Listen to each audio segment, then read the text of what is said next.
y me llama el cocinero. Risita, ¿qué? Ve por la paellera. Venga, que a las 2 de la tarde ya están aquí. Miren, bañador, en las chanclas. Todo despeinado porque no me dio tiempo nada ponerme las chanclas y el bañador. Voy a la playa, había subido la marea. Jesús.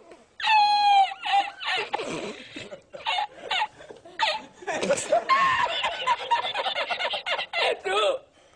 Había subido la marea y con su paella.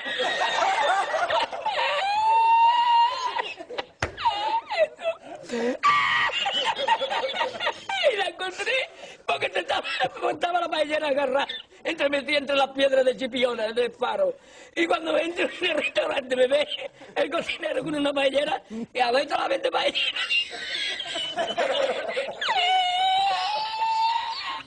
¡Asómate, mira dónde llega el agua!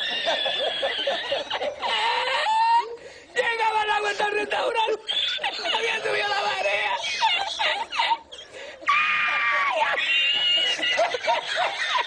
Jesús, ¡ay, qué hacemos ahora! Con los dos sacos de arroz.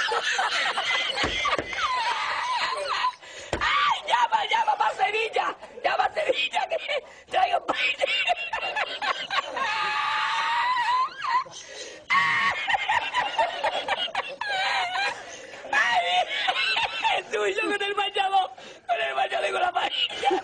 ¡Ay, el cocinero! No veas, para Sevilla.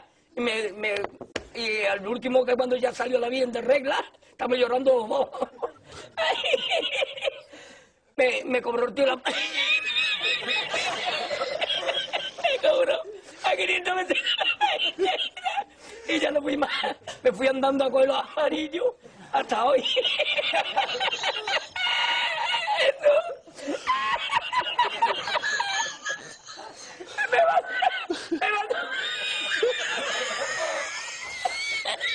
Me mandó por la noche, había bajado más el agua y por la mañana había subido.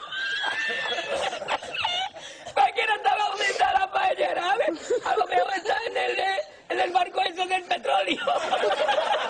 En el Prestige. En el Petrillense.